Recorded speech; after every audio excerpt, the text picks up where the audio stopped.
Louisiana beer reviews. Mastodon from Mahr's Bräu in Bamberg, Bavaria, Germany.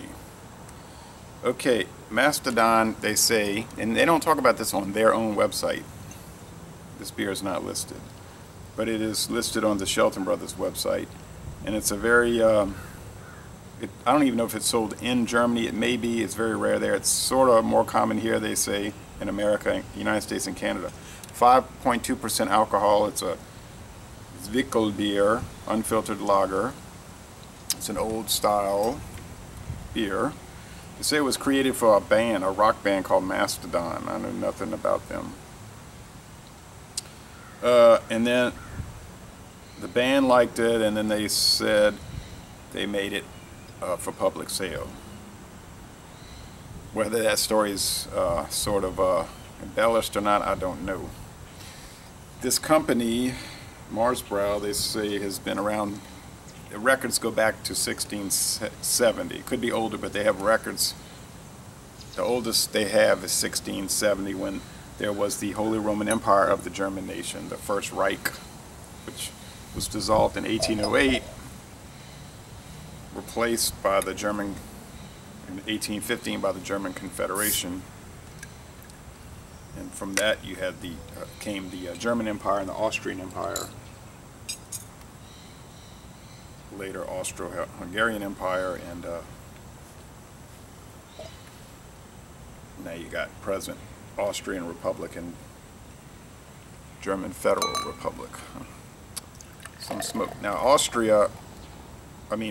Bavaria was one of the over 300, they used to have over 300 German states with their own rulers under the overall rule of the Habsburg emperors, but now those states have been consolidated. There are a lot fewer states today. I mean, some of these states were as small as a little town with its own sovereign. Pretty thick, off-white head. They said it's unfiltered, unpasteurized, and natural carbonation. It's a golden appearance, very hazy. You can kind of see a shadow through it here at 7:30 a.m.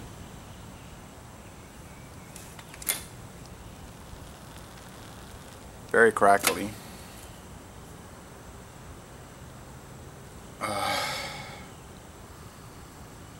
Now, this company, family-owned company, has like a little brew house, restaurant type thing in Bamberg, and they make beers that aren't widely appealing. In other words, there's not a whole lot of people who want to drink unfiltered lagers of different shades and sorts. I had some others from them, and it tasted really strange. Like, now the Oktoberfest from them was really good, but that other one tasted like cream cheese and like rust or something. I don't know. I never tasted rust, but it just, I don't know. It didn't appeal to me. This is a rich, full, pungent aroma, like you would expect from unfiltered lager. I mean, the reason most of our lagers are clear and sparkling and crisp and all of that is because they're highly filtered. So it smells like I think it's going to taste.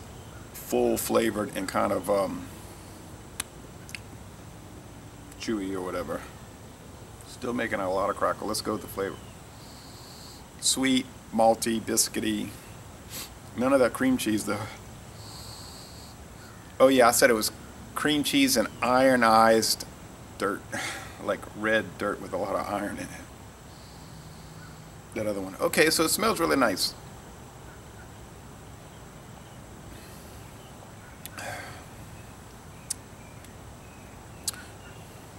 Same thing. A lot of rich,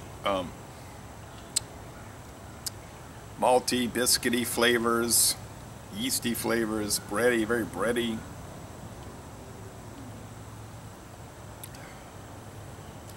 Now they say these Zwickel beers are not as hoppy as the Keller beers. There's three types: Zwickel, Keller, and Land beer. But this is the Zwickel beer. They say There are some hops for balancing, but it would not be considered by most people a hoppy beer.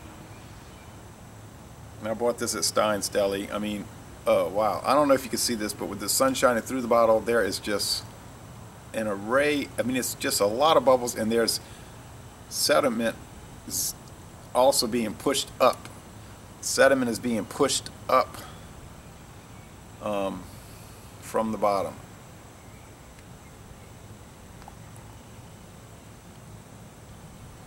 The mouthfeel is sort of full.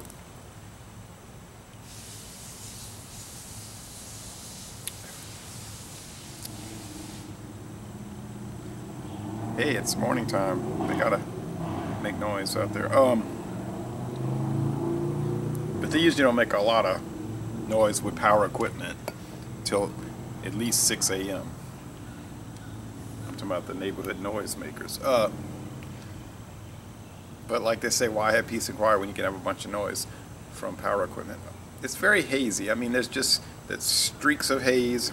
So the mouthfeel is full, medium to full, kind of chewy. The finish is semi-dry.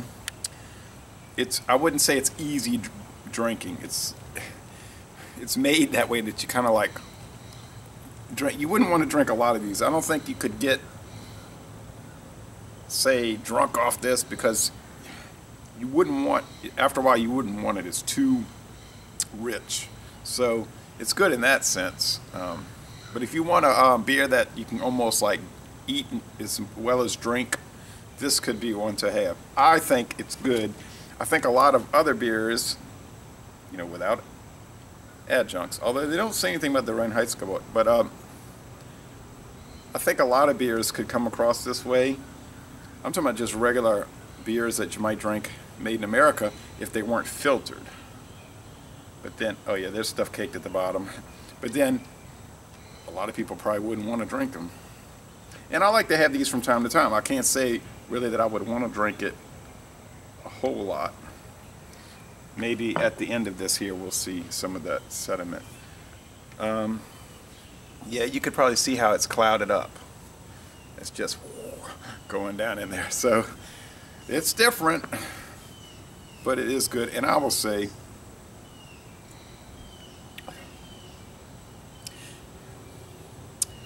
it's hard to describe. There's a zing to it. It's maybe that earthy flavor. But I would say an A-. It's excellent to an extent. Forgot to bring my notes, but Rate Beer and Beer Advocate were giving it really high. I think Beer Advocate said it was very good, and Rate Beer was giving it like 88 or something. So I think I'm in line with that. So Le Bon Temps Roulé, an excellent but unusual sort of thing. And I'm going to end this review by saying y'all come on down to southeastern Louisiana.